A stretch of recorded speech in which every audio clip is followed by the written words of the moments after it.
الحمد لله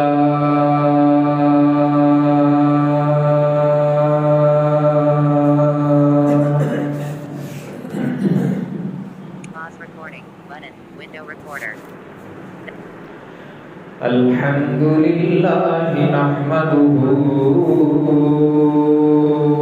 ونستعينه ونستغفره ونؤمن به ونتوكل عليه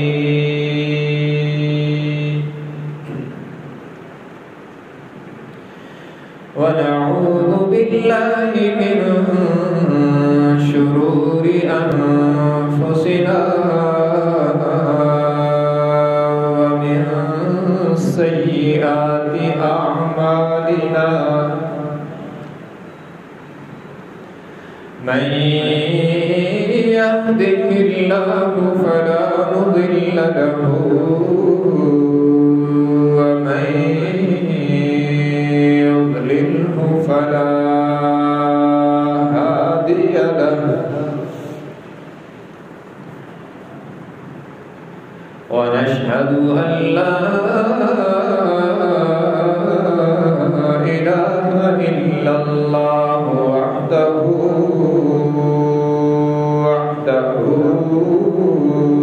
لا شريك له ونشهد أن سيدنا وسندنا وشفيعنا وقائدنا الأعظم وهادينا ومرشدنا ومأوانا ومرجعنا ومولانا محمدا عبده ورسوله أرسله بالحق بشيرا ونذيرا وداعيا إلى الله بإذنه وسراجا منيرا وصلى الله تعالى عليه وعلى آله وأصحابه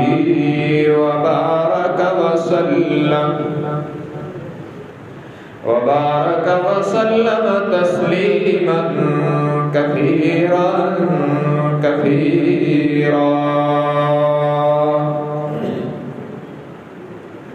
أما بعد فأعوذ بالله من الشيطان الرجيم بسم الله الرحمن الرحيم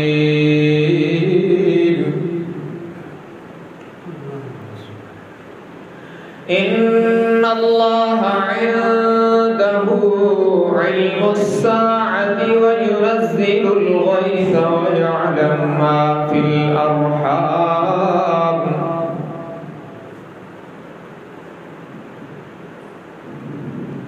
ما تدري نفس ماذا تكسب غدا وما تدري نفس بأي أرض تموت إن الله عليم خبير وقال الله تبارك وتعالى في الكلام المقدس على مقام آخر إن الله يأمركم أن تؤدوا الأمانات إلى أهلها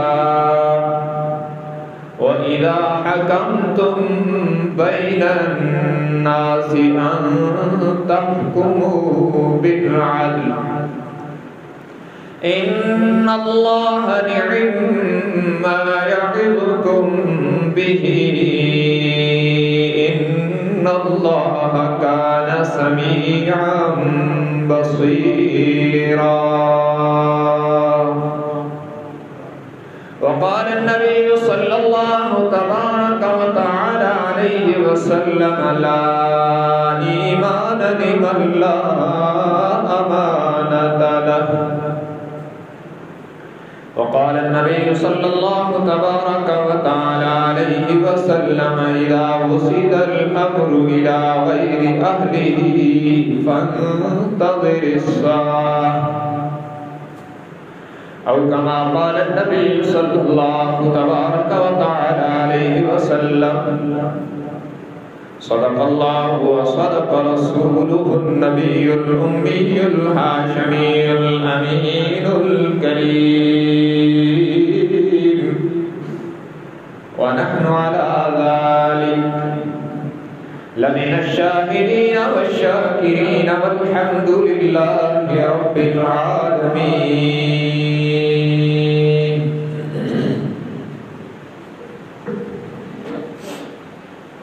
إن الله وملائكته يصلون على النبي يا أيها الذين آمنوا صلوا عليه وسلموا تسليما. اللهم صل على محمد وعلى آل محمد كما صليت على إبراهيم وعلى آل إبراهيم إنك حميد مجيد. اللهم بارك على محمد وعلى آل محمد كما باركت على إبراهيم وعلى آل إبراهيم إنك حميد مجيد.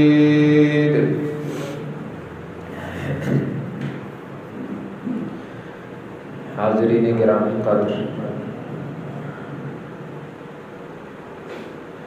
آج سے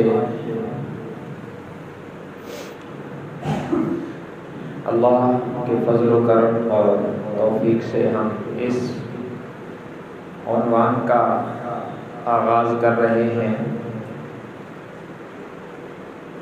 کہ قیامت سے پہلے کیا ہوگا. لیکن اس عنوان کا آغاز کرنے سے پہلے یہ گزارش ضروری سمجھتا ہوں کہ ہم اس عنوان کو اپنی معلومات میں اضافہ کرنے کے لیے نہ سنیں یا ان واقعات کو بطور داستان اور کہانی کے انجوائے کرنے کے لیے نہ سنیں. اس وقت ہمارا علویہ ہے کہ ہم علامات قیامت کو معلومات کے اضافے کے لیے پڑھتے اور سنتے ہیں، اور بعض عقل کو حیران کر دینے والے واقعات کو انجوائے کرنے کے لیے بطور سٹوری کے پڑھتے اور سنتے ہیں. تو ہمیں یہ نہیں کرنا ہے، بلکہ قرآنی آیات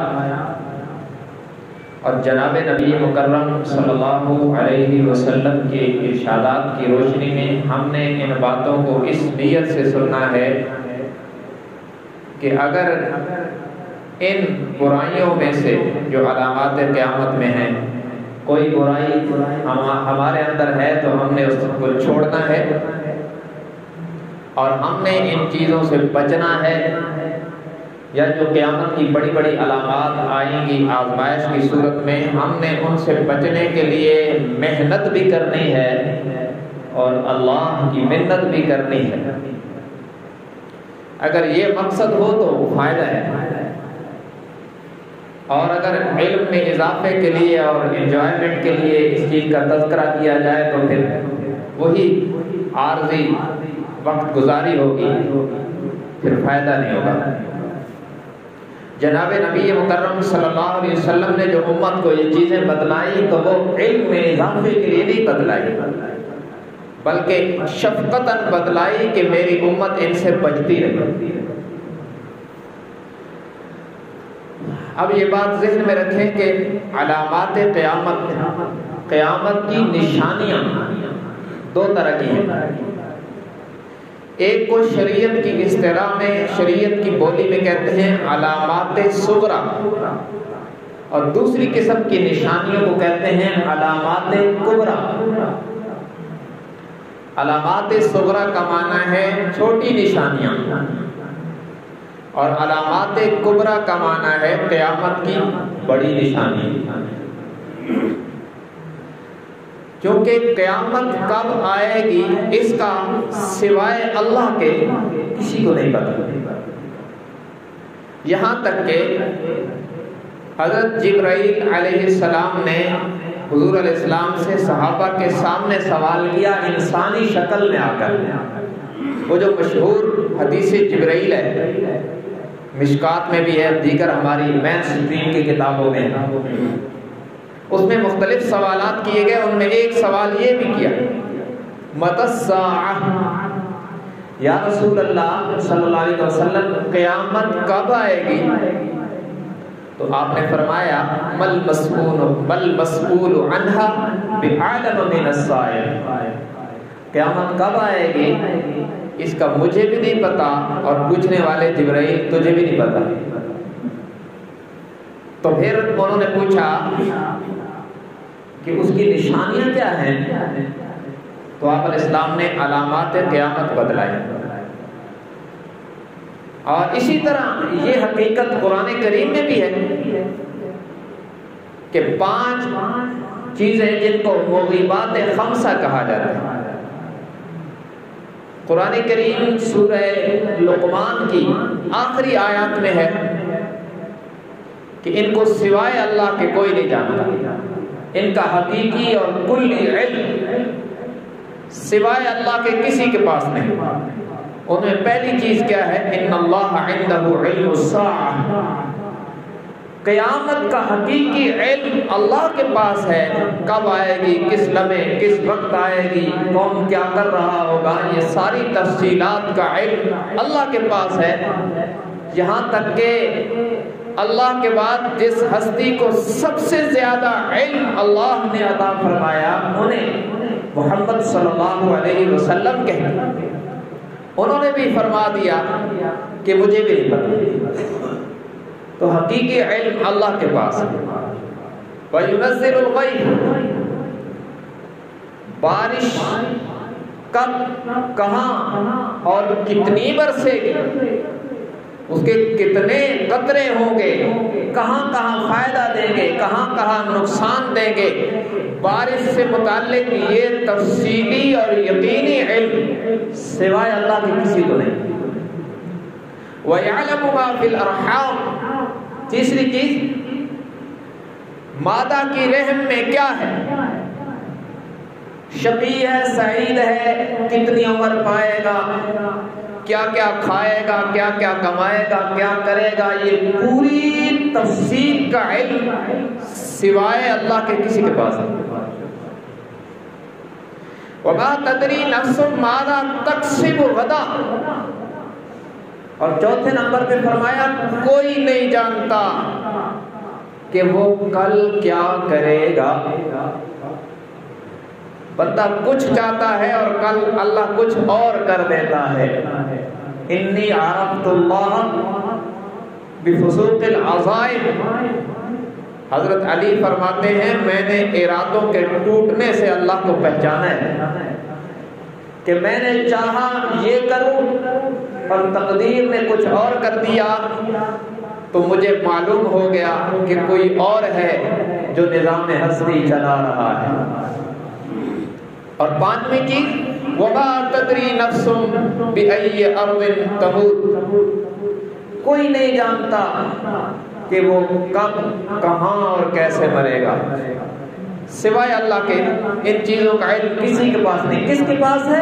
ان اللہ علیم خبیر، اللہ ہی ان چیزوں کی حقیقت کو جانتا بھی ہے، باخبر بھی ہے۔ اللہ کے علاوہ ان تمام چیزوں کی تفصیلات کا علم کسی بندے کے پاس نہیں۔ تو ان میں پہلی چیز ہے قیامت کب آئے گی، اس کا وقت متعین اللہ نے کسی کو نہیں بتلایا، حتیٰ کہ ہمارے نبی کو بھی نہیں بتلایا، لیکن علامات بتلائی ہیں، نشانیاں بتلائی امت پر شفقت کرتے ہوئے۔ پہلے اللہ نے نبی کو بتلائی، پھر حضور علیہ السلام نے امت پر شفقت کرتے ہوئے امت کو بتلائی کہ میری امت ان سے محتاط رہے، بچے۔ ان میں ہماری جو مین سٹریم کی کتابیں ہیں، بخاری شریف، مسلم شریف، دیگر صحاح ستہ، ان تک یہ روایات کثرت کے ساتھ موجود ہیں، صحیح ترین روایات موجود ہیں جن میں شک و شبہ کی گنجائش بھی ہے۔ یہاں تک کہ بخاری شریف جس کے بارے میں امت کا عقیدہ ہے اصح الکتب بعد کتاب اللہ، قرآن کے بعد سب سے صحیح ترین کتاب اس زمین پر بخاری شریف، اس میں بھی یہ روایات کثرت کے ساتھ موجود ہیں۔ مثلا جناب نبی کریم صلی اللہ علیہ وسلم محفل لگی ہوئی ہے، صحابہ کرام تشریف فرما ہے، ایک دیہاتی آیا، اور یہ عرب کے دیہاتی آتے تھے تو بساؤ کا صحابہ کہتے ہیں یہ عجیب عجیب سوال کرتے تھے، جو سوال ادب کی وجہ سے ہم نہیں کرتے تھے، دیہاتی جو لوگ آتے تھے وہ آداب سے واقف نہیں ہوتے تھے، وہ عجیب عجیب سوال کر دیتے تھے جس سے ہمیں بھی فائدہ ہو جاتا تھا، علم حاصل ہو جاتا تھا۔ اس نے آگے پوچھا کہ قیامت کب آئے گی؟ تو آپ نے فرمایا کہ قیامت کا علم اللہ کے پاس ہے، کسی کو نہیں پتا قیامت کب آئے گی۔ اس نے پوچھا کہ اس کی نشانیاں کیا ہیں؟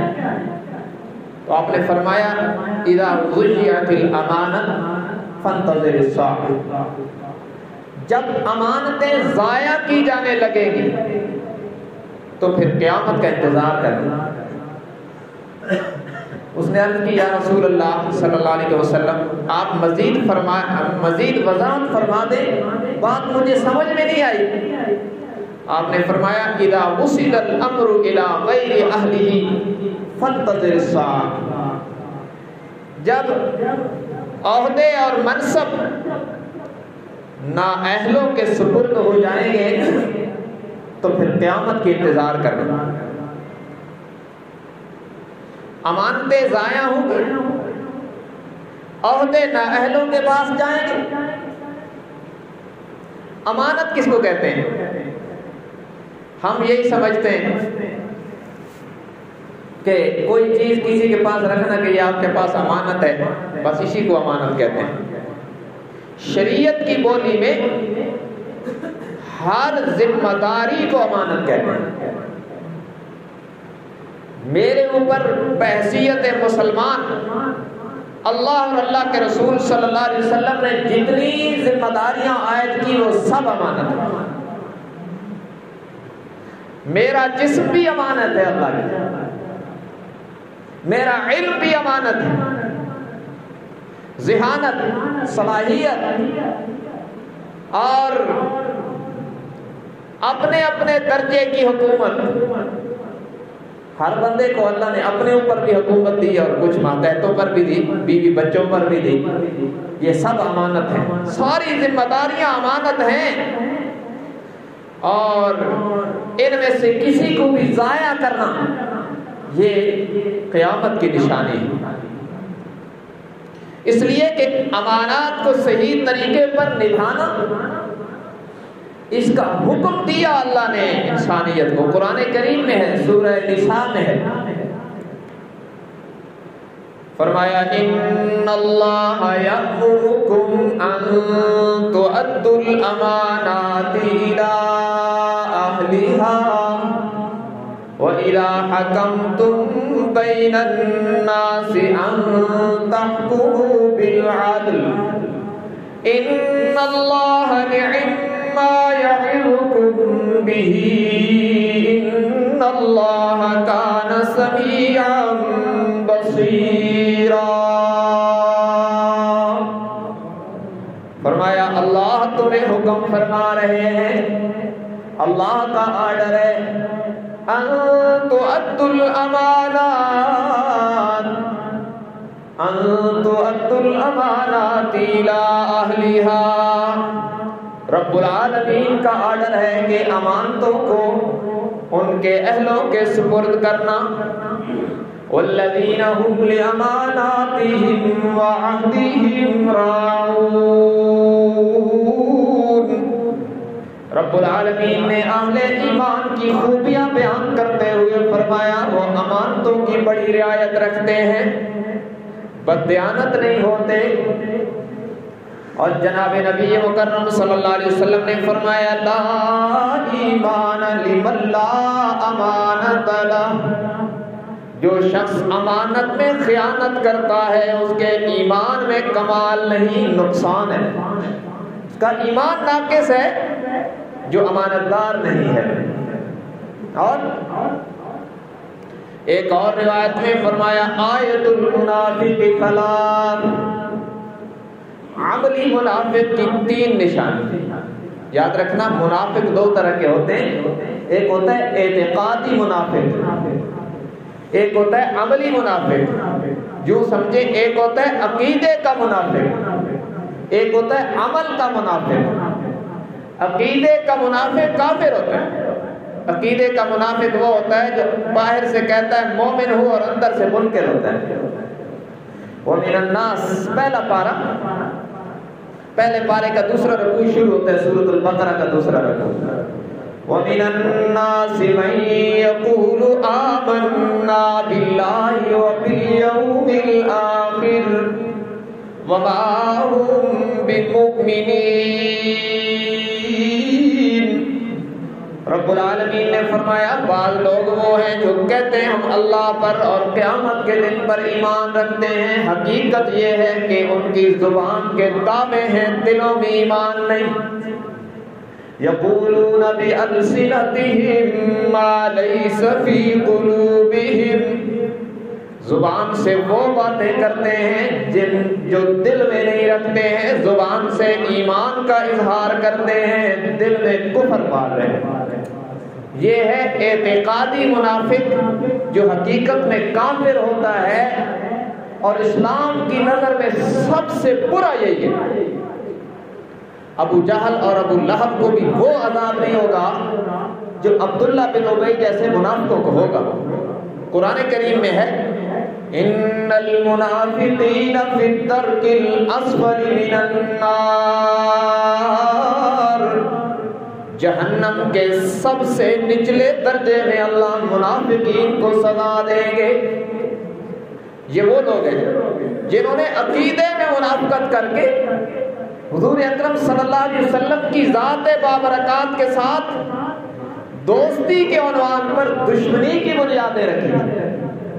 ان کا سردار تھا عبداللہ ابن ابی، جس کے متعلق قرآن کہتا ہے والذی تولی کبرہ منہم لہ عذاب عظیم، وہ جو ان کا بڑا تھا نا ان کے لیے اس کے لیے عذاب بھی بڑا تیار ہے۔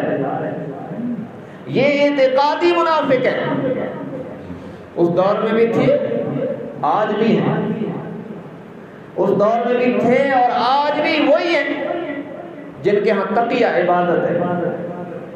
وہ کہتے ہیں کہ زبان سے کہو سب کچھ مانتے ہیں اور اندر سے کہو کچھ بھی نہیں مانتے۔ ان کی پہلی صف میں نمازیں بھی پڑھو اور انہیں کو نقصان بھی پہنچاؤ۔ یہ اعتقادی منافق رافضیوں کے شکل میں آج بھی موجود ہے۔ ظاہری بیان کچھ ہوتا ہے اور اندر سازشوں میں کچھ ہوتا ہے، یہ بہت خطرناک ہے اور یہ اعتقادی منافق کافر ہوتا ہے۔ ایک ہوتا ہے عملی منافق، وہ مومن ہوتا ہے لیکن اس کے ایمان میں کمال نہیں ہوتا۔ اس کی 3 نشانیاں، آیت المنافق ثلاث اذا حدث کذب، پہلی نشانی یہ ہے کہ وہ جھوٹ بولے گا۔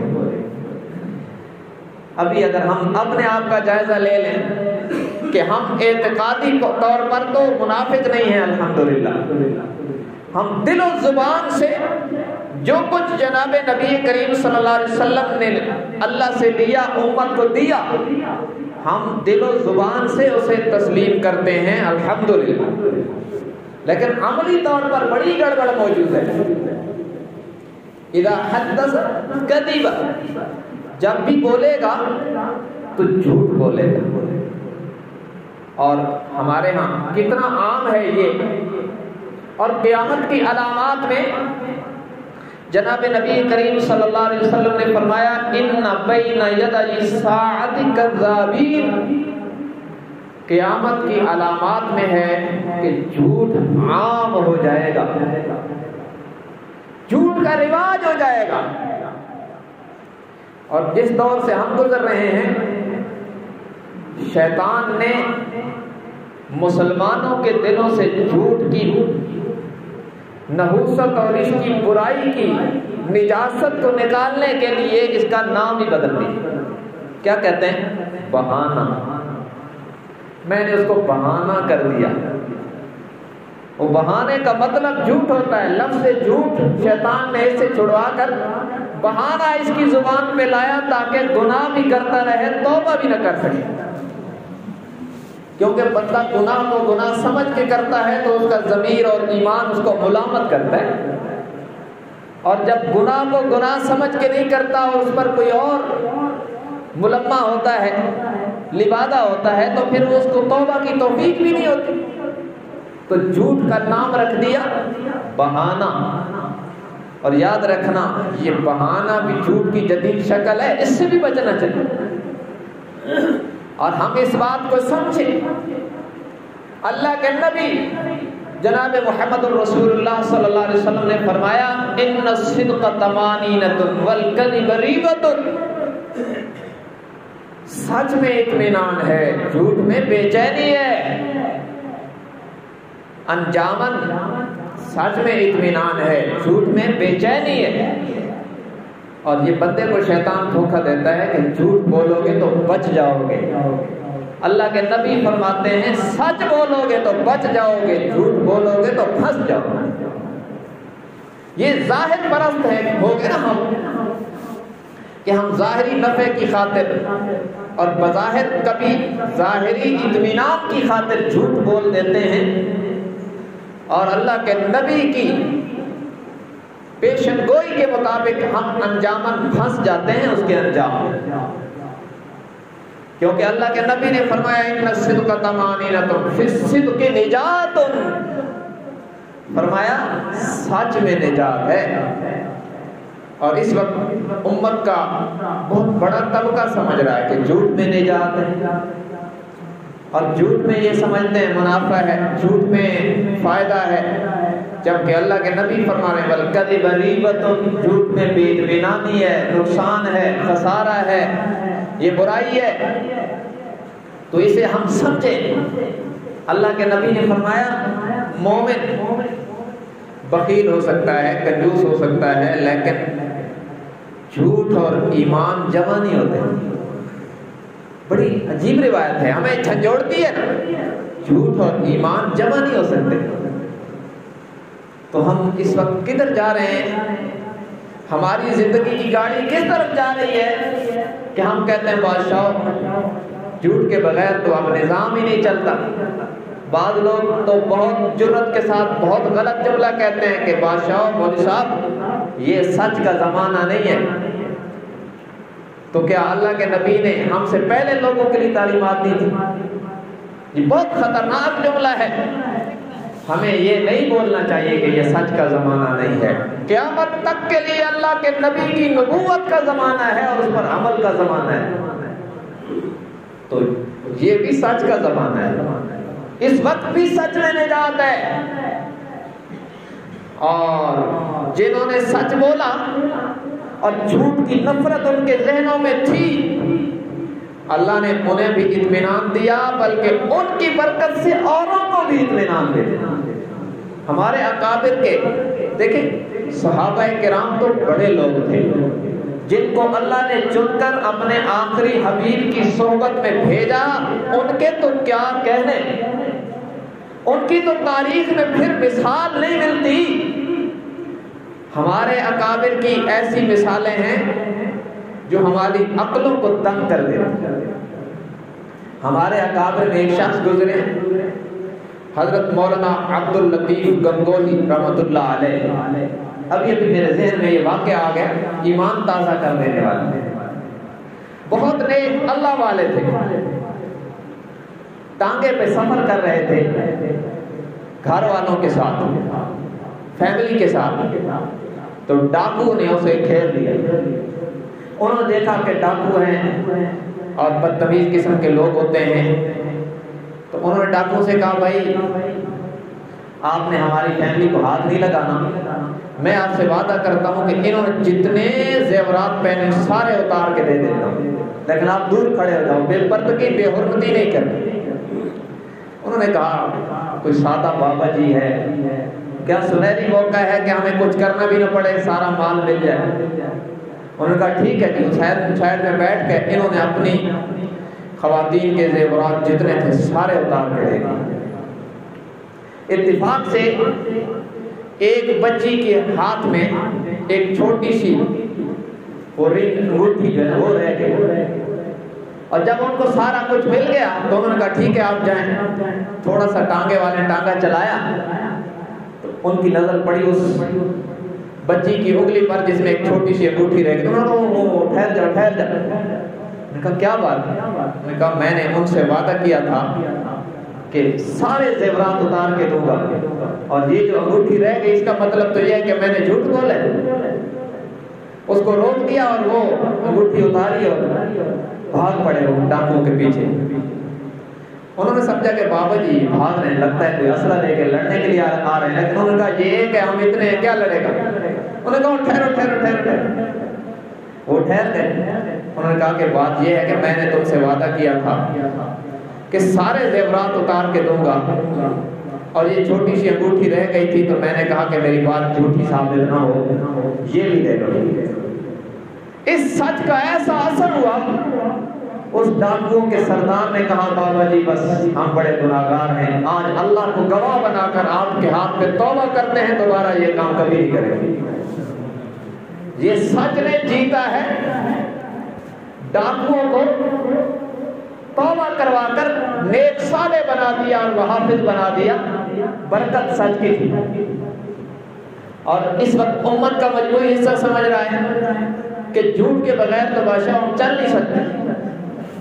تو یہ منافق کی 3 علامات اور قیامت کی علامات ہیں۔ ان بین یدی الساعۃ کذابین، قیامت سے پہلے جھوٹ عام ہوگا، اور منافق کی نشانی ہے عملی منافق، وہ بولے گا بات کرے گا تو جھوٹ بولے گا، اور وَإِذَا وَعَدَ أَخْلَفَ، وعدہ کرے گا تو وعدہ خلافی کرے گا۔ آج کل تو لوگ وعدہ کرتے اس لیے ہیں کہ ہم نے پورا نہیں کرنا، یہ بہت بڑا گناہ ہے، اس سے ہمیں بچنا ہے۔ اور تیسرا فرمایا وَإِذَا اؤْتُمِنَ خَانَ، جب آپ اس کے پاس امانت رکھیں گے تو خیانت کرے گا۔ اسی سے بات شروع ہوئی تھی، اللہ کے نبی نے فرمایا اذا ضيعت الامانہ، جب امانتیں ضائع کی جانے لگیں گی تو پھر قیامت کا انتظار کرنا۔ اور اذا وصل الامر الى غیر اہلہ فانتظر الساعہ، جب ذمہ داریاں، عہدے اور منصب نااہلوں کے پاس آئیں گے تو پھر قیامت کا انتظار کرنا۔ یہ قیامت کی علامات میں سے چھوٹی چھوٹی یہ نشان۔ اور ترمذی شریف کی ایک تفصیلی روایت ہے، جناب نبی کریم صلی اللہ علیہ وسلم نے قیامت کی علامات کو تفصیل سے بیان فرمایا. اور یاد رکھنا یہ علامات صغرا عرض کر رہا ہوں، علامات کبرا بھی میں نے عرض کرنی ہے انشاءاللہ اللہ کی توفیق اور مدد کے ساتھ آئندہ جمعات کے خطبوں میں ترتیب کے ساتھ. ظہور مہدی اور خروج دجال اور یاجوج ماجوج اور یہ تفصیلات جو قرآن و حدیث میں آئی ہیں، میں انشاءاللہ اس وقت کی اسرائیل فلسطین کا جو یہ جنگ و جدال ہے اس کی روشنی میں یہ ساری تفصیلات آپ کے سامنے رکھوں. تو یہ علامات صغرا اللہ کے نبی نے یہ تفصیل سے بیان فرمایا. ترمذی شریف کی روایت میں فرمایا جب قومی خزانوں کو لوگ اپنی جاگیر سمجھیں گے، قومی خزانوں کو لوگ اپنی جاگیر سمجھیں گے. یہ اب ایسے ہی ہو رہا ہے، اس پر ہم تبصرہ نہیں کرتے کیونکہ ہم رعایا ہیں تو یہ ان سے متعلق ہے، لیکن یہ قیامت کی علامات ہے. قومی خزانوں کو لوگ جاگیر سمجھیں گے اور امانت کو لوگ غنیمت سمجھیں گے اور زکوٰۃ کو لوگ جرمانہ سمجھیں گے. آج کتنے بڑے بڑے لوگ زکوٰۃ سے بچنے کی تدبیریں کرتے ہیں، وہ ہے کتنی 2.5% سے اور اس سے بھی لوگ بچنے کی تدبیریں کرتے ہیں. تو زکوٰۃ کو لوگ جرمانہ سمجھیں گے. اور فرمایا کہ بیویوں کو خوش کریں گے، ماؤں کو ذلیل کریں گے.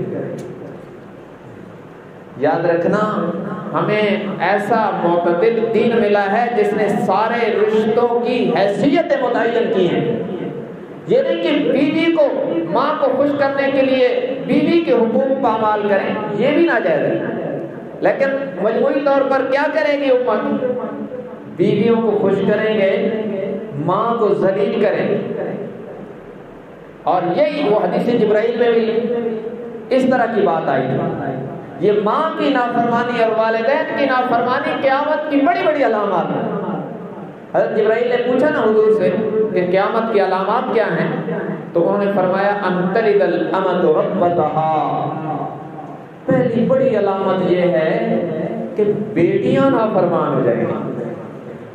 ماں کا تعلق بیٹی سے بہت کلوز ہوتا ہے، تو اس کو فرمایا کہ اتنا بگاڑ آئے گا کہ بیٹیاں بھی نافرمان ہو جائیں گی اور لوگ بڑی بڑی عمارتوں پر فخر کریں گے. اور فرمایا ننگے پاؤں چلنے والے اور بکریاں چرانے والے امیر ہو جائیں گے اور وہ بڑے بڑے محلات میں بسیں گے، یعنی تغیر احوال ہو جائے گا. تو اس میں فرمایا بیویوں کو خوش کرنے کے لیے ماؤں کو ذلیل کریں گے. اقا والدہ و ادنا صدیقہ و ادنا صدیقہ.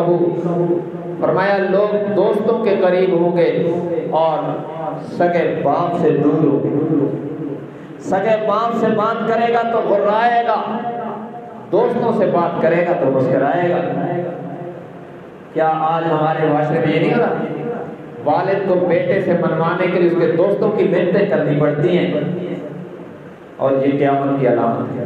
اللہ کے نبی نے فرمایا تھا اور آج اس وقت امت سے ہوتا دیکھ رہی ہے. اقا والدہ و ادنا صدیقہ. ماں باپ سے دور ہوگا، دوستوں کے قریب ہوگا. وظہرت القائنات. پیشہ ور گانے والیاں معزز ہو جائیں گی. کہ آج گلوکاراؤں کو انعام نہیں ملتے، حکومتی سطح پر ناچنے والیوں کو انعام دیے جاتے ہیں اور قرآن پڑھنے والوں کو دہشت گردوں کی فہرستوں میں لا کر ذلیل کیا جاتا ہے. ہمارے معاشروں میں یہ نہیں ہوا، آپ نے نہیں دیکھا کہ مسجدوں کے اسپیکر اتروا دیے اور ان کو ایوارڈ دیے. یہ قیامت کی علامت. اذا ظہرت القائنات. گانے والیاں معزز ہو جائیں گی، گانے بجانے کا رواج ہو جائے گا. وارتفعت الاصوات فی المساجد. مسجدوں میں شور ہوگا، لوگ نمازوں کے لیے آئیں گے تو مسجدوں میں مارکے لگائیں گے. یہ نہیں ہو رہا ہمارے معاشرے میں. تو یہ سب کچھ قیامت کی علامات ہیں. تفصیلی یہ حدیث آپ نے فرمایا جب یہ ہونے لگے گا تو پھر میری امت پر آفتیں اس قدر آئیں گی جیسے تسبیح کا دھاگا ٹوٹنے سے دانے گرتے ہیں، اس طرح میری امت پر یکے بعد دیگر مصیبتیں اور بلائیں آئیں گی، زلزلے آئیں گے۔ تو کیا اس وقت یہ نہیں ہو رہا؟ کبھی افغانستان میں زلزلہ اور کبھی ترکی میں زلزلہ اور کبھی سوات میں زلزلہ اور طرح طرح کے یہ آفتیں، کہیں سمندری طوفان اور کہیں معاشی بدحالی، یہ ساری وہ آفات ہیں جو ہمارے کردار کے نتیجے میں اللہ کے نبی حضرت محمد صلی اللہ علیہ وسلم کی فرمائی ہوئی پیشن گوئیوں کے مطابق ظاہر ہو رہی ہے۔ تو ہم نے ان کو علم میں اضافے کے لیے نہیں سننا، ہم نے اپنے دلوں میں جھانک کر دیکھنا ہے کہ اگر یہ برائی میرے اندر ہے تو میں نے توبہ کرنی ہے اور میں نے قیامت کی علامت نہیں بننی۔ ہم نے اس کے لیے محنت کرنی ہے، اسے انجوائے نہیں کرنا۔ میں نے دیکھنا ہے کہ میں اگر امانت میں خیانت کر رہا ہوں تو توبہ کر لوں، اگر جھوٹ بول رہا ہوں تو توبہ کر لوں، اگر مجھ سے وعدہ خلافی ہو رہی ہے تو مجھے توبہ کرنی چاہیے، اگر کوئی نافرمانی ہے والدین میں سے کسی کی تو مجھے اس سے باز رہنا چاہیے، مجھے قیامت کی علامت نہیں بننا ہے۔ یہ حضرت محمد صلی اللہ علیہ وسلم نے ہمیں آگاہ فرمایا۔ اور یاد رکھنا، دین پر عمل کرنے کے لیے اور ایمانی کیفیات کو اس قدر مضبوط کرنے کے لیے کہ میں گناہ چھوڑنے کی پوزیشن میں جاؤں، ہمیں اس پوزیشن پر جانے کے لیے کہ ہم اپنے آپ کو بریک لگا سکیں۔ ایمان میں اتنی پاور ہونی چاہیے کہ مسلمان اپنے آپ کو گناہ کے موقع پر بریک لگا سکے۔ یہ بڑی جناب 22 فٹ کے ٹرالے کو بریک لگا سکتا ہے اور 6 فٹ کے انسان کو بریک نہیں لگا سکتا۔ یہ اس کو روک دے گا، اس کی ہینڈ بریک کھینچ کے اس کو جام کر سکتا ہے، لیکن اپنی چند سینٹی میٹر کی آنکھ کو نہیں روک سکتا، کیونکہ ایمانی طاقت نہیں ہے۔ یہ ہم سمندر کی جھاگ کی طرح اس وقت موجود ہے، ہماری اصلیت نہیں ہے، وہ جھاگ ابھرتی ہے اور بیٹھ جاتی ہے اور کچھ وقت کے بعد اس کا وجود ہی مٹ جاتا ہے۔ تو اندر سے ہم ایمانی کیفیات ہماری کھوکھلی ہو گئی، اس لیے ہم نے بڑے بڑے جہازوں کو بریک لگا دی، لیکن اپنی چند انچ کی زبان کو بریک نہیں لگا سکتے، چھوٹے سے کان کو بریک نہیں لگا سکتے، چھوٹی سی آنکھ کو نہیں روک سکتے۔ یہ کیفیات کیسے پیدا ہوگی کہ میرا ایمان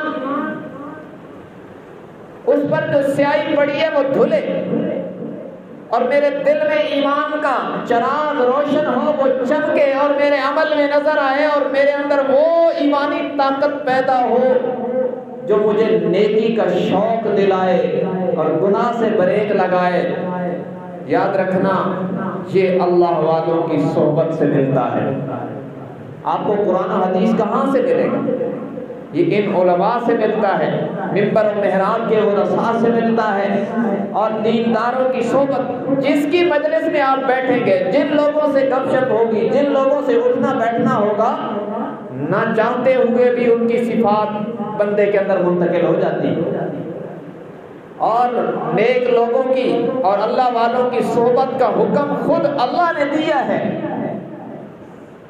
یہ 11واں پارہ ہے اور سورہ برات کا سیکنڈ لاسٹ رکوع ہے، اس کی پہلی آیت۔ فرمایا یا ایھا الذین آمنوا اتقوا اللہ وکونوا مع الصادقین۔ ایمان والو تقوی اختیار کرو۔ تقوی کسے کہتے ہیں؟ کوئی مشکل نہیں، احتیاط کے ساتھ شریعت پر عمل کرنے کا نام تقوی ہے۔ فرمایا یا ایھا الذین آمنوا اتقوا اللہ وکونوا مع الصادقین۔ ایمان والو تقوی اختیار کرو، اللہ سے ڈر جاؤ۔ بندے کے ذہن میں سوال آیا الہ العالمین بہت کمزور ہوں، شیطان بڑا طاقتور اور بڑا شاطر دشمن ہے، مجھ میں مقابلے کی طاقت و قوت نہیں، کیا کروں؟ فرمایا وَقُولُوا مَعَ الصَّادِقِينَ، میرے سچے اور نیک بندوں کی ہم نشینی اور ان کی مجلس سے اختیار کیا کر، اس کی برکت سے اللہ تیرے دل کو بھی روشن کر دے گا۔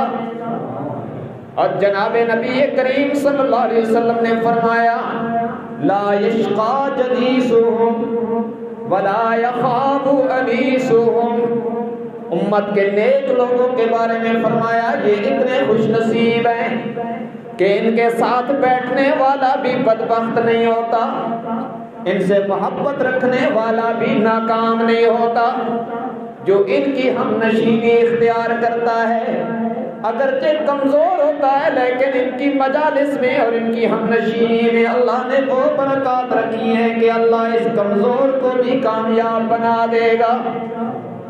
اور یوں فرمایا جناب محمد رسول اللہ صلی اللہ علیہ وسلم نے، جب نیک لوگوں کی مجلس برخاست ہوتی ہے آسمانوں پر عرش پر فرشتے کارگزاری لے جاتے ہیں، رب العالمین فرماتے ہیں تم گواہ رہنا میں نے سب کی بخشش کر دی ہے۔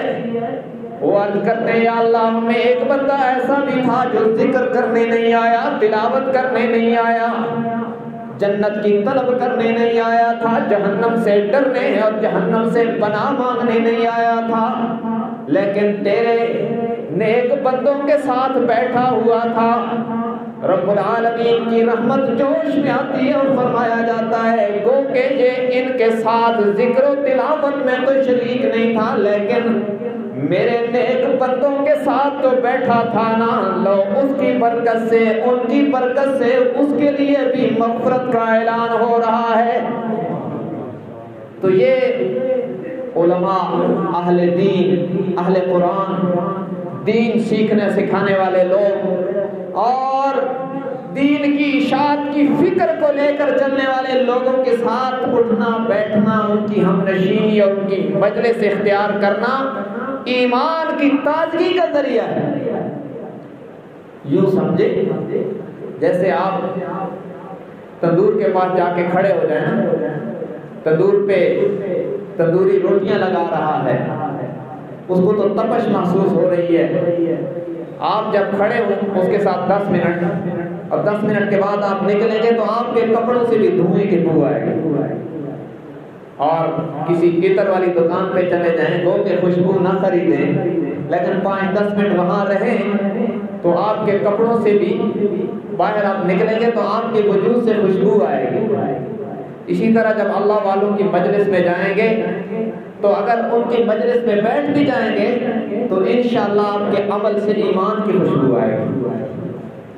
تو یہ سنہری موقع رائے وڈ کا سالانہ اجتماع یہ 2 تاریخ سے شروع ہے، آئندہ مہینے کی 2 تاریخ سے رائے وڈ کا سالانہ اجتماع شروع ہے، اور اب تو ہمارا نمبر بھی 2 سال بعد آتا ہے، پتہ نہیں کس کو نصیب ہوگا پھر۔ تو اس میں شرکت کے عزم مصمم پکے ارادے کریں، اللہ والوں کا کثیر اجتماع ہوتا ہے، بڑے بڑے نیک لوگ آتے ہیں، شاید ان کی ہم نشینی اختیار کرنے سے کس کس کی نجات کا فیصلہ ہو جائے۔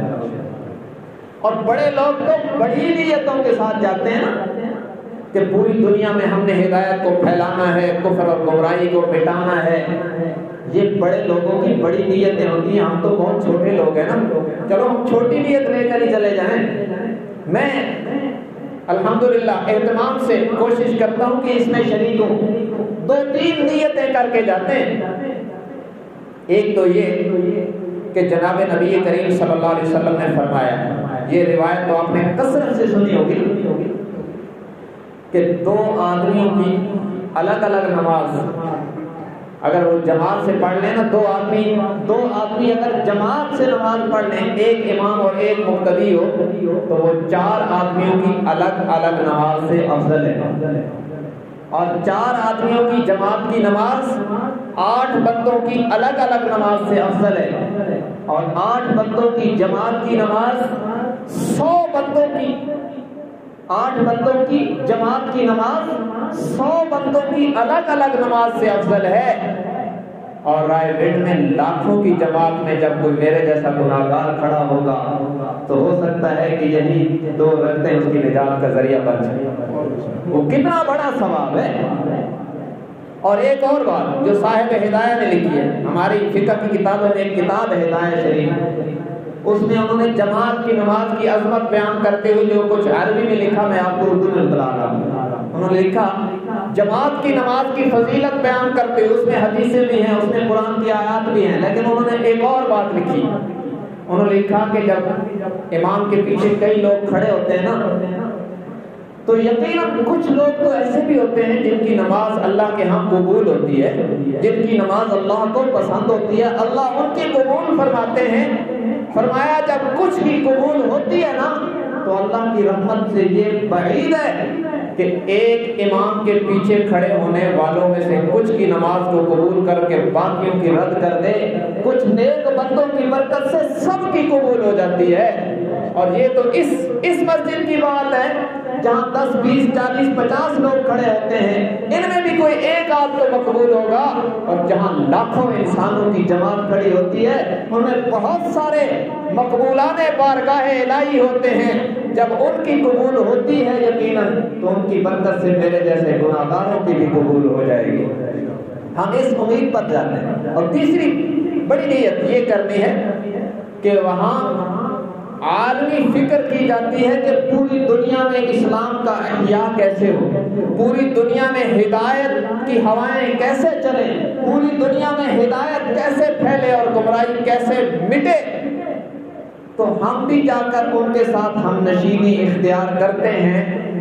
شاید اسی کی برکت سے، جیسے میں نے ابھی آپ کو حدیث سنائی کہ فرشتے کہتے ہیں یا اللہ یہ ذکر کرنے تو نہیں آیا تھا، اہل مجلس کے ساتھ اس کو تو کوئی کام تھا، یہ بیٹھا تھا۔ تو اللہ فرماتے ہیں ان لوگوں کے ساتھ بیٹھنے کی برکت سے اس کی بھی جنت کا فیصلہ کر رہا ہوں۔ تو ہم بھی کچھ وقت ان کے ساتھ گزارتے ہیں، ذکر و تلاوت اور دیگر وظائف میں اور اعمال میں ان کے ساتھ شریک ہو جاتے ہیں، بیانات میں بیٹھ جاتے ہیں۔ گو کہ ہم چھوٹے لوگ ہیں، لیکن ہو سکتا ہے کہ نارے نمرود میں چڑیا چونچ سے پانی کے قطرے پھینک رہی تھی، اللہ نے اس کو بھی پسند کر دیا۔ تو ہو سکتا ہے کہ کوئی میرے آپ جیسا گناہگار وہاں چلا جائے اور محبت میں ان کے ساتھ بیٹھ جائے، تو ہو سکتا ہے قیامت کے دن پوری دنیا میں دین پھیلانے والوں کو جب اللہ انعام دینے لگے تو ہم گناہگاروں کو بھی نواز دیں۔ تو اس کا بڑا فائدہ ہے، اس لیے وہاں تشریف لے جائیں، اجتماع کے لیے وقت نکالیں، انشاءاللہ بہت فائدہ ہوگا۔ اور یہ آنکھیں بند ہونے کے بعد وہ آنکھیں کھلے گی تو نظر آئے گا۔ تو اس لیے اپنے تمام تقاضے مؤخر کریں، وہاں جائیے، وہاں کا دھکا بھی ہو سکتا ہے جہنم کے دھکے سے نجات دلا دے۔ حدیث میں آتا ہے نا الٹے منہ گھسیٹ کر جہنمیوں کو جہنم میں پھینکا جائے گا۔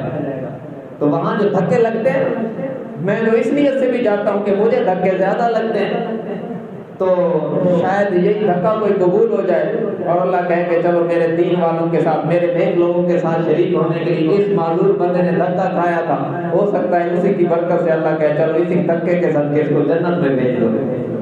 تو یہ وہاں تو دیکھنے والوں کو بھی دھکے لگ جاتے ہیں۔